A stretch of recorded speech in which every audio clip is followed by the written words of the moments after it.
Hello everyone, welcome to Academy Baba make your wings. I am your mathematics educator Arpit Yadav. So कैसे हैं आप सभी? I hope, उम्मीद करते हैं सभी लोग बहुत अच्छे होंगे। और लोग को शेयर कर दीजिए बेटा। चलिए आज स्टार्ट करते हैं part 3 real numbers UP board exams के लिए। ठीक है, और आपका यहाँ पे आज हम सॉल्व करेंगे रिमेनिंग क्वेश्चंस जो हमने प्रीवियस क्लासेस में जो लिए थे उसके रिस्पेक्ट में हम आगे बढ़ रहे हैं यहाँ पे क्वेश्चन के रिस्पेक्ट में। तो आगे क्या है यहाँ पे, the largest number which divides 245 and 1037 living remainder 5 in each case will be. तो यहाँ पे आपको फाइंड करना है इस क्वेश्चन में लार्जेस्ट नंबर। चलिए ठीक, जो लार्जेस्ट नंबर में फाइंड करना वो क्या करता है, वो उसको क्या करना होता है, डिवाइड करना है। डिवाइड किससे करना है, 245 से।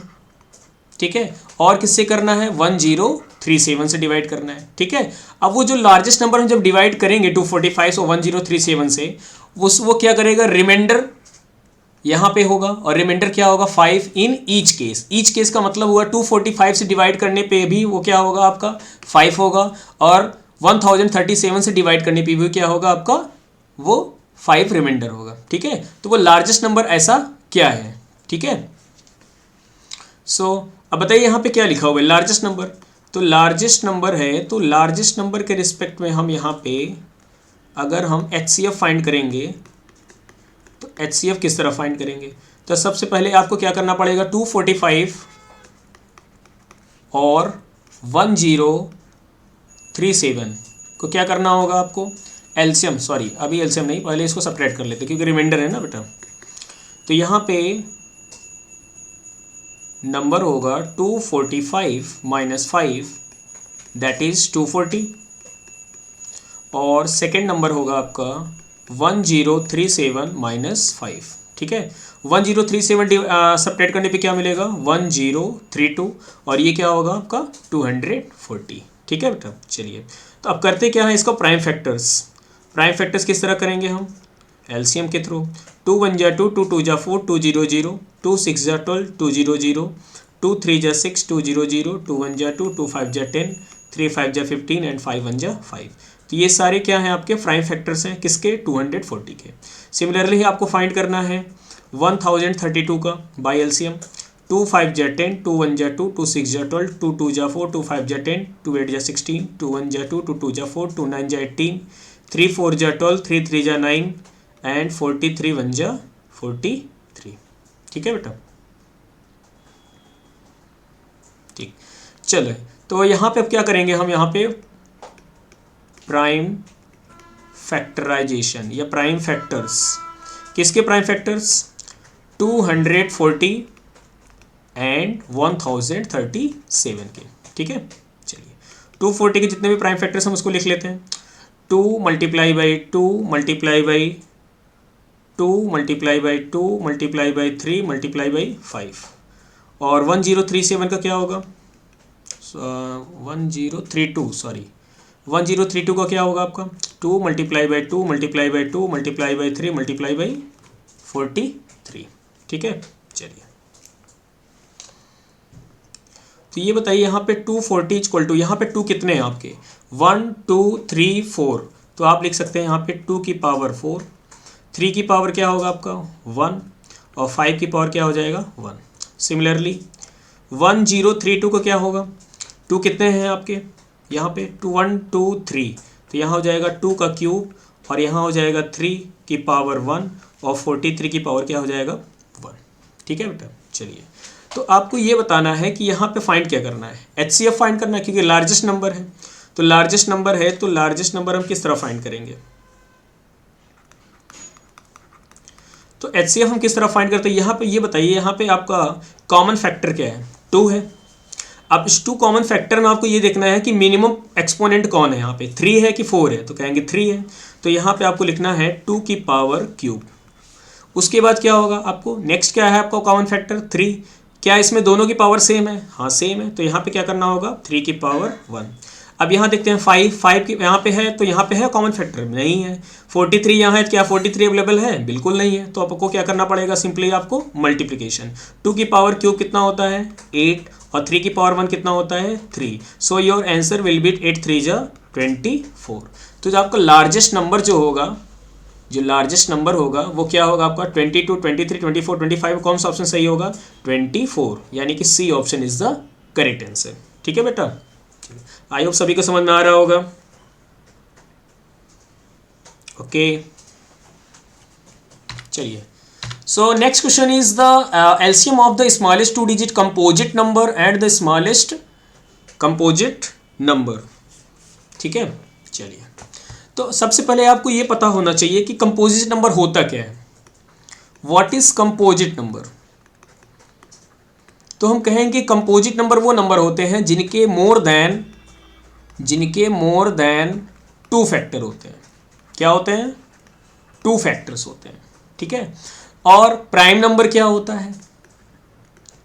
प्राइम नंबर वो नंबर्स होते हैं जिनके हुज ओनली 2 फैक्टर्स। और नंबर कौन कौन से होते हैं? एक तो 1 होगा और दूसरा क्या होगा इटसेल्फ होगा। क्या होगा?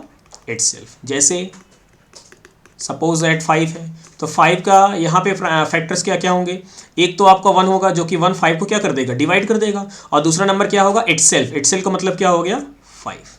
ठीक है, और कंपोजिट नंबर क्या होता है? सपोज दैट हमने ले लिया 6। अब बताइए 6 के कितने कितने फैक्टर हैं? क्या 1 है? हाँ बिल्कुल है। क्या हम इसको 2 से डिवाइड कर सकते हैं? हाँ बिल्कुल कर सकते हैं, यानी कि 2 6 को क्या कर देगा कैंसिल आउट कर देगा, यानी ये इसका फैक्टर है 2। ठीक, और क्या है? क्या 3 भी फैक्टर है इसका? हाँ बिल्कुल है। क्या 6 भी फैक्टर है? हाँ बिल्कुल है। इससे ज़्यादा तो आपका फैक्टर नहीं होगा, लेकिन क्या आपका मोर देन 2 फैक्टर हुआ कि नहीं हुआ? हाँ बिल्कुल हुआ। 1 और 6 के अलावा क्या उनसे फैक्टर एक्स्ट्रा में हो गए 2 and 3। So 6 will be composite number. ठीक है, तो ये आपका कंसेप्ट ये था कि कंपोजिट नंबर होता क्या है और प्राइम नंबर क्या होता है। ठीक, आपने प्रीवियस क्लास में पढ़ा है, बट फिर भी हमने यहाँ पे क्या कर लिया, थोड़ा सा समराइज करके बता दिया है। ठीक, चलिए आगे बढ़ते हैं। तो हमको इस क्वेश्चन में क्या फाइंड करना है, पहले इसको पढ़ते हैं। The LCM of the smallest 2 digit composite number and smallest composite number. ठीक है, तो यहाँ पे इस क्वेश्चन में आपको फाइंड करना है एलसीएम। ठीक है, चलिए तो एलसीएम किसका किसका फाइंड करना है? Smallest 2 digit composite number.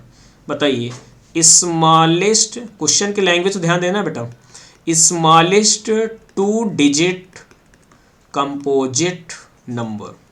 ठीक है, चलिए ये बताइए कंपोजिट नंबर होता क्या है? तो अभी मैंने बताया जिसके 2 से ज़्यादा फैक्टर होते हैं। ठीक है, तो ये बताइए क्या 1 कंपोजिट नंबर है? बिल्कुल नहीं। क्या 2 है? बिल्कुल नहीं, क्योंकि ये प्राइम नंबर है। 3 है, ये भी क्या है आपका प्राइम नंबर। क्या 4 है? क्या तो ये जो 4 है ये क्या है, कंपोजिट नंबर है या नहीं है? हाँ है। चलिए अगर ये कंपोजिट नंबर है तो 4 के बाद नेक्स्ट कंपोजिट नंबर किसका होता है? कौन सा होता है? 6। तो बताइए 6 के बाद कौन होता है? 8। तो हमको तो कौन सा यहाँ पे समझना है? स्मॉलेस्ट। तो बताइए स्मॉलेस्ट कंपोजिट नंबर क्या 4 होगा? हाँ बिल्कुल होगा। तो यहाँ मैं लिख दे रहा हूँ smallest 2 digit composite number that is 4। क्या होता है? 4। ठीक है, चलिए और क्या है यहाँ पे देखिए लैंग्वेज में, आपके यहाँ पे लैंग्वेज में है कि स्मॉलेस्ट कंपोजिट नंबर। ओहो सॉरी, ये क्वेश्चन मैंने पढ़ने में गलती कर दी। स्मॉलेस्ट 2 डिजिट कंपोजिट नंबर है, यहाँ तो मैंने 1 डिजिट कंपोजिट नंबर लिखा है। चलिए थोड़ा सा इसको कर लेते हैं करेक्शन, और यहाँ स्मॉलेस्ट 2 डिजिट कंपोजिट नंबर हो जाएगा आपका 10। ठीक है ना, देखिए 4 के बाद किसका नंबर आता है? 6, फिर 8, उसके बाद कौन सा कंपोजिट नंबर होता है? 9, उसके बाद क्या होता है? 10। तो बताइए 2 डिजिट नंबर स्टार्ट कहाँ से होता है आपका? 10 से। तो ये क्या है आपका? स्मॉलेस्ट है। स्मॉलेस्ट इन सेंस है कि ये क्या है आपका 2 डिजिट कंपोजिट नंबर। ठीक है, चलिए मैं यहाँ पे करेक्शन कर लिया हूँ। चलिए smallest 2 digit composite number is 10। चलिए और आगे बढ़ते हैं, और क्या है? Smallest composite number. Smallest composite number आपको यहाँ से ये पता करना है, क्या यहाँ पे 1 डिजिट 2 डिजिट बोला है? क्या नहीं बोला। अगर नहीं बोला है तो हमें क्या कंसीडर करना है? स्मॉलेस्ट कंपोजिट नंबर इज 4, जो कि अभी मैंने इसके पहले लिखा था। ठीक है ना, स्मॉलेस्ट कंपोजिट नंबर क्या होगा आपका? 4, और स्मॉलेस्ट 2 डिजिट कंपोजिट नंबर क्या होगा? 10। ठीक है, इनका क्या करना है? हमें एलसीएम लेना है। चलिए एलसीएम ऑफ 10 एंड 4। ठीक है, 10 और 4 का एलसीएम ले लेते हैं। 2 5 जा 10, 2 2 जा 4, 2 1 जा 2 एंड 5 1 जा 5। तो बताइए यहाँ पे 10 और 4 का एलसीएम क्या हो जाएगा? 2 2 जा 4, 4 5 जा 20। ठीक है, तो आपका ऑप्शन कौन सा सही हो जाएगा? बी ऑप्शन सही हो जाएगा।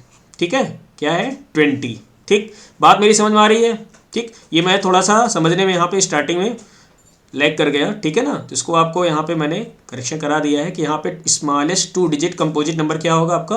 10, और स्मॉलेस्ट कंपोजिट नंबर क्या होगा आपका? 4। ठीक है, आई थिंक सभी को समझ में आ रहा होगा बेटा। चलिए, सो next question is the HCF of smallest prime number and the smallest composite number. चलिए, तो यहाँ पे हम करते हैं smallest prime number. Smallest prime number क्या होता है बेटा? अच्छा, ये बताइए smallest number prime number start कहाँ से होता है? तो कहेंगे प्राइम नंबर स्टार्ट होता है फ्रॉम 2, उसके बाद क्या होता है? 3 5 7 11 13 dot dot dot dot dot. ठीक है, चलिए, कंपोजिट नंबर कहाँ से स्टार्ट होता है? तो हम कहेंगे कंपोजिट नंबर स्टार्ट्स फ्रॉम 4 6, उसके बाद 8, फिर 9, फिर 10, फिर 12, फिर 14, फिर 15, फिर 16, फिर डॉट डॉट डॉट आगे। ठीक है, चलिए, अच्छा अब ये बताइए स्मॉलेस्ट प्राइम नंबर अगर मैंने यहाँ लिखा हुआ है, मैं यहाँ पे स्मॉलेस्ट काट दे रहा हूँ। अब आपको यहाँ पे ये बताना है कि स्मॉलेस्ट प्राइम नंबर क्या होगा यहाँ पे? स्मॉलेस्ट प्राइम नंबर, ये तो प्राइम नंबर की सीरीज लिखी हुई है, ठीक है, नंबर्स के। तो यहाँ पे स्मॉलेस्ट क्या होगा? जो पहला होगा नंबर या डिजिट वही क्या होगा आपका? Smallest prime number. तो क्या हो जाएगा आपका? 2। और स्मॉलेस्ट कंपोजिट नंबर, देखिए इस क्वेश्चन में आपको क्या यहाँ पे ऐसा बोला है क्या कि स्मॉलेस्ट 1 डिजिट 2 डिजिट? अगर नहीं बोला है तो हमें क्या कंसीडर करना होगा? 1 डिजिट। ठीक है, स्मॉलेस्ट 1 डिजिट कंपोजिट नंबर क्या होगा आपका यहाँ पे? स्मॉलेस्ट कंपोजिट नंबर इस क्या होगा बताइए? यहाँ पे 2 से स्टार्टिंग, तो 2 हमने लिखा था स्मॉलेस्ट नंबर, यहाँ 4 से स्टार्टिंग है कंपोजिट नंबर, तो स्मॉलेस्ट कंपोजिट नंबर क्या होगा आपका? 4 होगा। ठीक है, हमें क्या फाइंड करना है इसमें? HCF। क्या फाइंड करना है? HCF। चलिए, HCF कैसे फाइंड करते हैं? By prime factorization method. तो बताइए 2 के प्राइम फैक्टर्स क्या होंगे? 2 की पावर 1 और 4 का क्या होगा आपका? 2 × 2। ठीक है, इसको मैं 2 की पावर 1 लिख दे रहा हूँ और इसको क्या लिख दे रहा हूँ? 2 की पावर 2। ठीक, तो बताइए HCF क्या होगा? HCF क्या होगा? HCF कॉमन, ये यहाँ पे कॉमन फैक्टर क्या है? 2। अब इस कॉमन फैक्टर 2 में मिनिमम पावर क्या है? 1। तो आपका HCF क्या हो जाएगा? 2 की पावर 1, यानी कि दैट इज 2। तो बताइए HCF क्या हो गया आपका इसका? 2। ठीक है, तो which option is correct? That is A option is correct. ठीक है ना बेटा? देखिए क्वेश्चन में कुछ खास ज़्यादा नहीं है, बट आपको यहाँ पे थोड़ा सा ये सब सेंस समझना पड़ेगा कि स्मॉलेस्ट प्राइम नंबर क्या होता है, स्मॉलेस्ट कंपोजिट नंबर क्या होता है। बहुत ही अच्छे क्वेश्चंस हैं ये सारे। ठीक है, so next question is if the HCF of 85 and 153 is expressible in the form of 85 n - 153 then the value of n। ठीक है, चलिए, अगर आप इस तरह के क्वेश्चन की प्रैक्टिस कर लेते हैं तो आपको नो डाउट रियल नंबर्स में कोई प्रॉब्लम ज़्यादा नहीं आने वाली। ठीक है, इसके बाद जो हम इसके बाद सेशन लेंगे उसमें हम इरेशनैलिटी के रिस्पेक्ट में क्वेश्चंस करेंगे। उसके बाद ये पूरा हम चैप्टर क्लोज कर देंगे, उसके बाद हम नेक्स्ट टॉपिक पे आएंगे। ठीक है, चलिए करते हैं इसको। तो बताइए यहाँ पे फाइंड क्या करना है आपको? HCF फाइंड करना है ना? HCF किसका फाइंड करना है? 85 का। और किसका फाइंड करना है? 153 का। यानी कि 85 और 153 का क्या फाइंड करना है? HCF। ठीक, अब ये कह रहा है कि जो HCF आएगा इसको मैं किस फॉर्म में, यानी कि ये इसको हम किस फॉर्म में एक्सप्रेस कर सकते हैं? तो कहेंगे इसको देखो HCF जो 85 और 153 का आएगा कुछ ना कुछ तो नंबर के फॉर्म में आएगा ही। सपोज दैट मैंने लिख दिया 24। क्या मैं इस 24 का अगर मैं सपोज दैट लिख देता हूँ 2x + 10, तो अगर मैं कहूँ कि 24 जो है वो 2x + 10 के रिस्पेक्ट में हम एक्सप्रेस कर सकते हैं, तो बताइए x की वैल्यू क्या होगी? तो हम कहेंगे x की वैल्यू होगी 24 - 10 दैट इज 14 एंड 2 7 जा 14। तो x की वैल्यू क्या आ जाएगा? 7। उसी तरह आपका ये क्वेश्चन है कि ये जो HCF होगा कोई ना कोई न्यूमेरिकल वैल्यू में आएगा। अब वो जो न्यूमेरिकल वैल्यू है इसको हम किसके रिस्पेक्ट में एक्सप्रेस कर सकते हैं? 85 n - 153। और यहाँ पे अननोन क्या है? जैसे यहाँ अननोन मैंने अपने एक एग्जाम्पल के रिस्पेक्ट में लिया है, ऐसा नहीं है, ये क्वेश्चन का एक पार्ट नहीं है, ये मैंने एक एग्जांपल लिया था। इसी तरह यहाँ पे भी हम कनेक्ट कर लेंगे इस कुछ को इसी कंसेप्ट के रिस्पेक्ट में। तो यहाँ n क्या है आपका, कोई अननोन वैल्यू है, वही हमें क्या करना है, फाइंड करना है। देखिए then the find the value of n, और यहाँ पे 4 ऑप्शन है अवेलेबल। चलिए करते हैं इसको। तो 85 और 153 का हमको क्या करना पड़ेगा, सबसे पहले प्राइम फैक्टराइजेशन। ठीक है, प्राइम फैक्टराइजेशन कैसे करते हैं प्राइम फैक्टराइजेशन? प्राइम फैक्टराइजेशन करते हैं हम बाय टेकिंग एलसीएम, वो कि आप क्लास 6-7 से पढ़ते आ रहे हैं एलसीएम कैसे लेते हैं। ठीक है, चलिए करते हैं एलसीएम। 5 1 जा 5, 3 कैरी गया, 5 7 जा 35 एंड 17 1 जा 17 हो गया। और किसका एलसीएम लेना है हमें, 153 का। 3 5 जा 15, 3 1 जा 3, 3 1 जा 3, 2 कैरी, 3 7 जा 21 एंड 17 1 जा 17। चलिए इसको एक्सप्रेस कर देते हैं। 85 can be right 5 multiply by 7, यानी 5 की पावर 1 एंड 17 की power 1, and 153 can be right 3 multiply by 3 multiply by 17। अब 3 मल्टीप्लाई बाई 3 कितने टाइम्स है, 2 टाइम्स, इसको मैं 3 की पावर 2 लिख सकता हूँ, और ये क्या है 5 की पावर 1 इंटू 17 की पावर 1। सो बताइए एचसीएफ कैसे फाइंड करते हैं? अगर हम इस तरह प्राइम फैक्टराइजेशन करके एलसीएम सॉरी एचसीएफ फाइंड करना हो तो कैसे करते हैं? हम ये देखते हैं कि बेस में पहले देखते हैं कौन सा इक्वल है। देखिए बेस क्या यहाँ 5 है, तो यहाँ पे क्या है 3, क्या इक्वल है, क्या नहीं है। चलिए इसकी तो हम बात ही नहीं करेंगे कि इक्वल नहीं है बेस में, ठीक है ना। चलिए आगे बढ़ते हैं। अब बताइए यहाँ पे क्या है, 17 बेस में है, क्या यहाँ पे 17 बेस में, हाँ बिल्कुल, तो यहाँ पे चांसेस हैं हमें इसके कॉमन फैक्टर। अब आती है बात कि अगर जब 17 बेस में इक्वल है तो हम देखते हैं इसका पावर।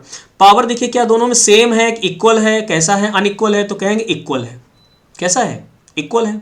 अगर इक्वल है तो यहाँ पे हम क्या लिख देंगे, इक्वल है, तो कोई बात ही नहीं है, हम वहाँ पे क्या करें, कोई भी वैल्यू लिख सकते हैं। तो एचसीएफ क्या आ गया आपका 17। ठीक, इतनी बात समझ में आ रही है सभी को?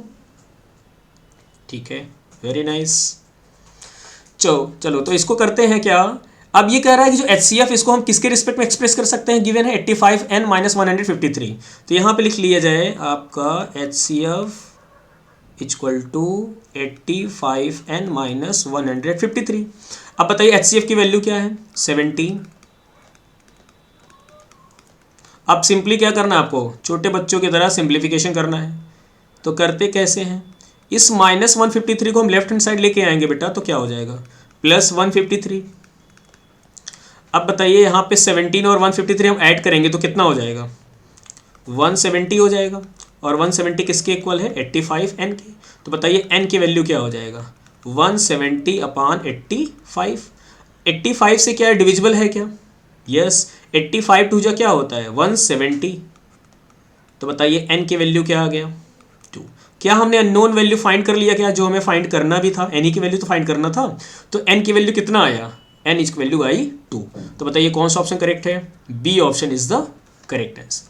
ठीक है ना बेटा, तो क्वेश्चन इंपॉर्टेंट है। ठीक, तो यहाँ पे करना क्या था, एचसीएफ फाइंड करके इसके रिस्पेक्ट हमें इसको इक्वल कर लेना है। क्यों, क्योंकि यहाँ पे क्या बोला है, इसका एचसीएफ इसको ये रिस्पेक्ट में हम एक्सप्रेस कर सकते हैं। एक्सप्रेस करने का मतलब ये होता है कि इसको हम इक्वल के रिस्पेक्ट में लिख सकते हैं।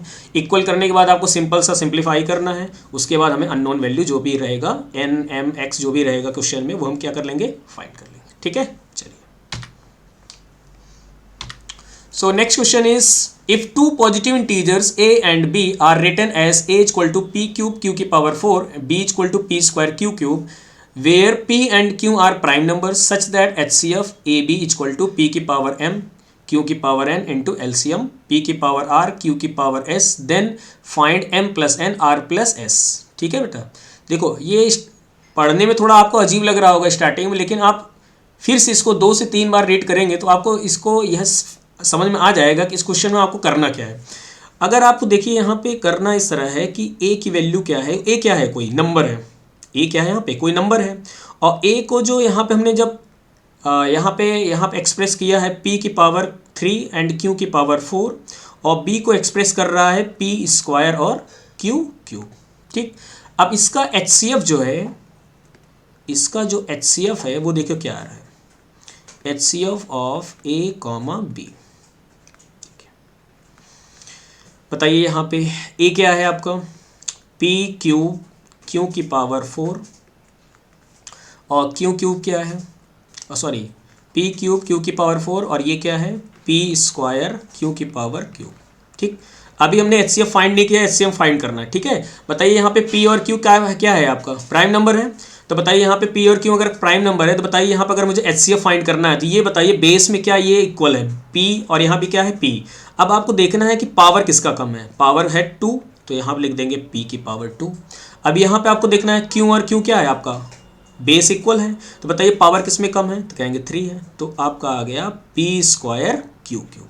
को बोलिए पी स्क्वायर क्यूब आया क्या है, क्या फाइंड किया है, तो कहेंगे ये एचसीएफ फाइंड किया है। क्या फाइंड किया है एचसीएफ। ठीक है, तो एचसीएफ आपका क्या आ गया पी स्क्वायर क्यू क्यूब। ठीक, ये आप समझने की गलती मत कर देना कि ये पी क्यूब क्यू की पावर क्या है एचसीएफ या एलसीएम, कुछ नहीं, ये आपको यहाँ पे एचसीएफ फाइंड करना पड़ेगा, उसके रिस्पेक्ट में आपको यहाँ पे लिखना पड़ेगा पी स्क्वायर और क्यू क्यूब। ठीक है, चलिए आल्सो अब आपको क्या लिखना है, एलसीएम भी क्वेश्चन में बात कर रहा है, तो एलसीएम ए बी का क्या होगा, पहले आप लिख लीजिए ए है क्या, तो यहाँ सिमिलरली मैं लिख रहा हूँ जैसा यहाँ पे लिखा हुआ है। ठीक है, पी क्यूब क्यू की पावर 4 और पी स्क्वायर क्यू क्यूब। ठीक है बेटा, चलिए तो बताइए यहाँ पे एलसीएम क्या होगा, LCM of A and B. तो बताइए एलसीएम में क्या करते हैं हम, ये बताइए यहाँ पे पी है, पावर में क्या है 3 और यहाँ भी क्या है पी। ठीक, यहाँ हमें कॉमन देखना नहीं होता कि बेस में कॉमन है या नहीं है। ठीक है, आपको सिंपली कितने टाइप्स का अल्फ़ाबेट दिख रहे हैं आपको बस इतना पहचानना है। तो यहाँ पे there are 2 types of alphabet, base में देखिए 2 टाइप्स ऑफ अल्फ़ाबेट है या नहीं है, एक पी है और एक क्यू है, ओवरऑल देखना है आपको। ठीक है, तो बताइए यहाँ पावर किस में मैक्सिमम है, पी की पावर 3 की पी की पावर 2, तो कहेंगे पी की पावर क्यूब यानी कि 3, और यहाँ क्यू की पावर क्या है 4 और यहाँ क्यू की पावर 3, तो हमको क्या लेना होता है एलसीएम में। ध्यान रखना है एलसीएम हम क्या करते हैं, जो ग्रेटर होता है उसका पावर के रिस्पेक्ट में हम यहाँ पे लिख देते हैं, और एचसीएफ में हम क्या करते थे जो मिनिमम होता था उसको हम रिस्पेक्ट में लिखते थे। ठीक है, हाँ इस चीज़ का ध्यान रखना है। तो यहाँ हो जाएगा आपका क्यू की पावर 4। तो क्या हमने एचसीएफ और एलसीएम दोनों फाइंड कर लिया, हाँ बिल्कुल फाइंड कर लिया। ठीक है, तो ये बताइए अगर हमने एचसीएफ फाइंड कर लिया तो यहाँ पे पी की पावर आया कितना है 2 और यहाँ क्यू की पावर कितना आया है 3। ठीक है, चलिए तो यहाँ पे ये बताइए एचसीएफ के रिस्पेक्ट में, देखिए यहाँ पे देखिए एचसीएफ कह रहा है कि ए बी के रिस्पेक्ट में पी की पावर m और क्यू की पावर n है, यानी कि जो पी की पावर होगा वो क्या होगा आपका m होगा, और जो यहाँ q की पावर में होगा n वो क्या होगा एक्सपोनेंट होगा। ध्यान दीजिएगा जो m और n है वो क्या है आपका एक्सपोनेंट, किसका एक्सपोनेंट है p और q का, किसके रिस्पेक्ट में है एचसीएफ के रिस्पेक्ट में। तो बताइए m की वैल्यू क्या हो जाएगी 2 और n की वैल्यू हो जाएगी 3। बात समझ में आ रही बेटा, देखिए यहाँ मैं लाइन ड्रॉ करता हूँ, ये इसके रिस्पेक्ट में है, ये P के रिस्पेक्ट में है क्या 2 और Q के रिस्पेक्ट में क्या हो जाएगा आपका N। ठीक है, चलिए अब इसके रिस्पेक्ट में देख लेते हैं। बताइए यहाँ एलसीएम के रिस्पेक्ट में यहाँ पे AB का क्या लिखा हुआ है P की पावर R और Q की पावर S, दोनों मिक्स मत कर देना, इसकी भी पावर M है, यहाँ पे पावर क्या है R और यहाँ क्या है S यानी एक्सपोनेंट में। तो बताइए कंपैरिजन करने पे R की वैल्यू क्या होगा, R किसका है बताइए, R के रिस्पेक्ट में एक्सपोनेंट जो है वो बेस क्या है P, तो यहाँ जो R है वो उसके रिस्पेक्ट P है, तो बताइए R क्या हो जाएगा 3 और जो S हो जाएगा वो कितना हो जाएगा आपका 4। ठीक, तो हमने M N R S ये तो चारों चीज़ें क्या लिख ली हैं। अब हमें सिंपली क्या करना है, क्वेश्चन के अकॉर्डिंग चलना है, हमें फाइंड क्या करना है M प्लस N और R प्लस S। चलिए M plus N R plus S, अब देखते जाइए M की वैल्यू क्या है 2, n की वैल्यू क्या है 3, r की वैल्यू क्या है 3, s की वैल्यू क्या है 4। चलिए 2 प्लस 3 क्या होता है 5, 3 प्लस 4 क्या होता है 7, 5 7 जा 35। तो बताइए कौन सा ऑप्शन का सही है 15, 30, 35, 72। So C option is the correct answer. ठीक है, आई थिंक ये आपको क्वेश्चन समझ में आया होगा, बहुत ही इंपॉर्टेंट क्वेश्चन है, इसको आपको दोबारा फिर से आपको अगर वीडियोस एक बार में नहीं समझ में आती है तो दोबारा देखिए। ठीक है, और दोबारा देखने पे आपको जो भी पॉइंट्स आपको यहाँ पे क्लियर नहीं हो रहे हैं फिर भी, तो आप कमेंट बॉक्स में अपना डाउट क्लियर कर सकते हैं। ठीक है, चलिए सो आज की क्लास आपको कैसे लगी, आई थिंक सभी को अच्छा ही लगा होगा, और मैक्सिमम लोग को शेयर कर दीजिए इस सेशन को। सो नेक्स्ट सेशन करेंगे इरेशनैलिटी के रिस्पेक्ट में क्वेश्चंस, उसके बाद ये क्लास हम क्या करेंगे यहाँ पे जो चैप्टर है इसको क्लोज करके हम नेक्स्ट टॉपिक पे आएंगे। ठीक है, सो आप एकेडमी बाबा को इंस्टाग्राम, टेलीग्राम और फेसबुक में भी फॉलो कर सकते हैं। ठीक है। और मैक्सिमम लोगों को शेयर करिए और इस चैनल के बारे में बताइए कि जितने भी क्लासेज हैं यहाँ पे क्लास 10th और 12th के रिस्पेक्ट में जो वो इंपॉर्टेंट सेशन चल रहे हैं उसको आपको लेना नहीं भूलना है, ठीक है। तो थैंक यू एवरीवन।